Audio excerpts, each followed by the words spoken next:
Hey folks, Thomas here. Welcome back to Mears Kitchen.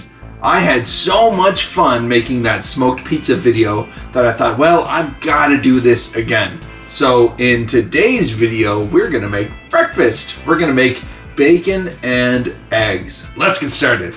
This is the stuff that we're gonna use today. It's this Smokehouse Traditional Bacon. It's a 500 gram package. This stuff was super cheap. I just bought it at the Atlantic Superstore up here on the east coast of Canada.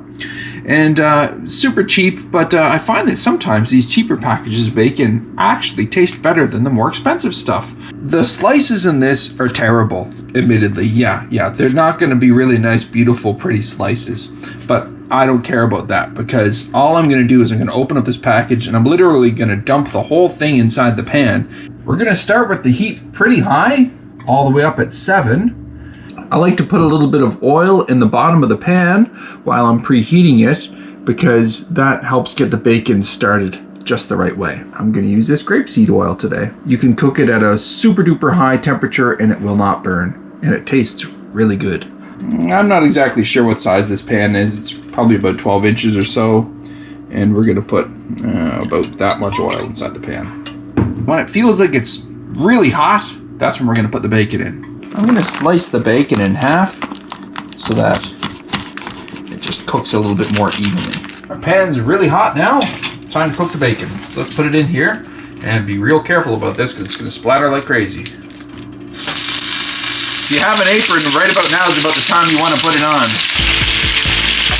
Now when you're cooking at a really high temperature like this, you got to keep the food moving. If you let it sit still, it's going to burn. But we need to cook at a high temperature so that we can keep the temperature up. You see, when you're frying food in a frying pan, if you let the temperature go down, the water is going to build up, and then you're pretty much just going to be steaming food rather than frying it. So we got to keep it at a nice high temperature. Now you can pay attention to the sound of your food while you're cooking. That's really going to tell you a whole lot about how it's cooking. See, when it started, it was frying like crazy, and it had that really intense sort of sizzling sound, but now it's kind of died down a little bit. It's okay. It's still frying. I can still see the little bubbles here in the water at the bottom of the pan. But we really want to cook this at a high temperature so that all of the water that gets released from the meat cooks as fast as possible and evaporates away. It would have helped if I'd have had this bacon at room temperature before I started cooking it, but as per usual, I'm pretty impatient whenever I cook, so I just took it right out of the fridge and stuck it in the pan. Oh well. See all that water in there?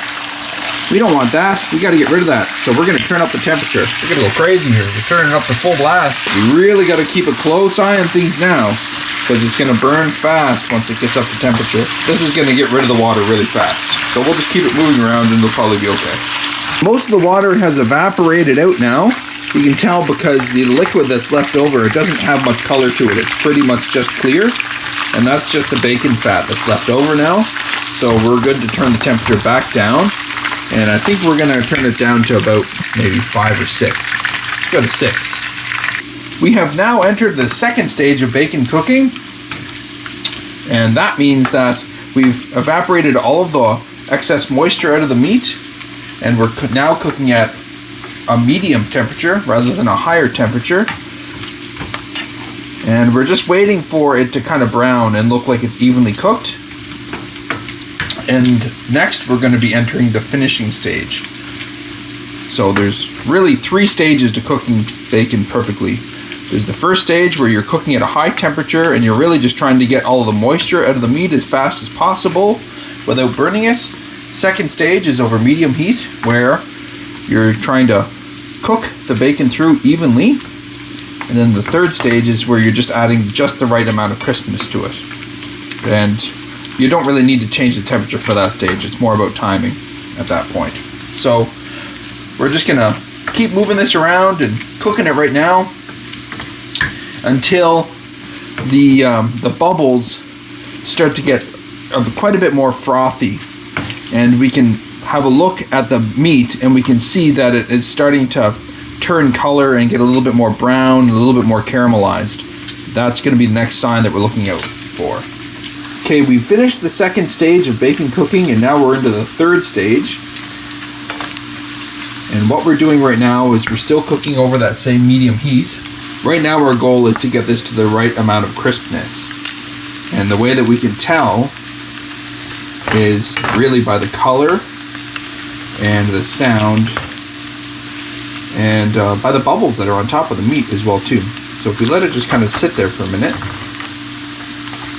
see all those little bubbles that are all over the place?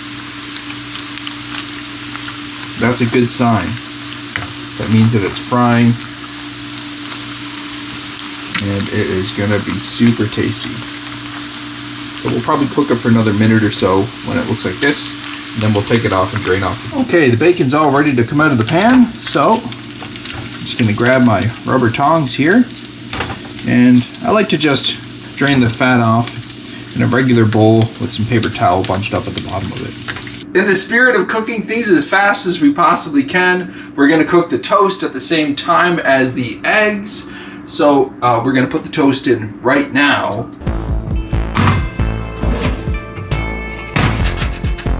Time to cook the eggs. I've got the temperature turned down to 2 on the dial. We really don't need to cook at a very high temperature for these kind of eggs. The kind of eggs we're making today are over easy. So we've got some large eggs. I like to crack them on the counter because I find that they're easier to do that way. And the easiest way to separate this is you take your thumbnail and you poke it in, and you want to break the little membrane that's just underneath the shell. Once you do that, it's easy to pull it apart and drop the egg in the pan. So crack it on the counter, break the membrane with your thumbnail, drop the egg in, away you go. I like to use one of these cheap little black plastic spatulas, and before you start working with the eggs, you want to make sure that the whole thing's coated in oil. That way the eggs will slide around on it really nice and easy. Once you see the bottom of the eggs are no longer transparent, you can start working with them, but you want to be careful. You should be able to move them around really nice and easily in the pan like this. Like that. See how we can just slide them around? Oh yeah, those are going to be tasty eggs. Now that the eggs are mostly white all the way through, we can flip them over, and they only need to be flipped over for maybe a few seconds. That's all it's going to take. Looks like our toast is ready. Okay, so we're going to take the eggs out of the pan now. We'll put them on the plate. Got our eggs on there. Let's butter up some toast.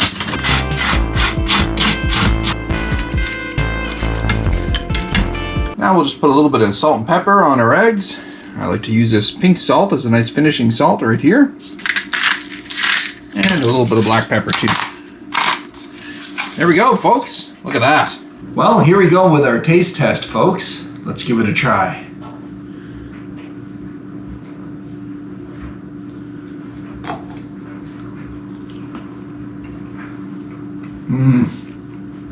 The bacon is amazing.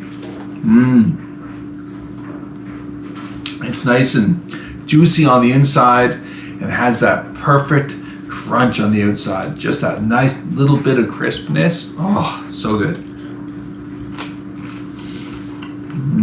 Here's the moment of truth. Oh, look at that volcano egg. Yeah, let's get the other one too. Perfect yolks. Look at those. Nice. Okay, we gotta try the egg now.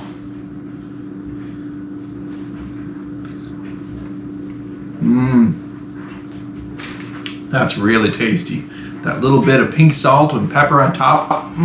Well, that wraps up our video for today. I'd like to thank you all for tuning in to the simple bacon and eggs cook that we did this morning. If you'd like to see more videos like this, please let me know down in the comments. I'd really appreciate a like and a subscribe. Thank you very much. Have a great day.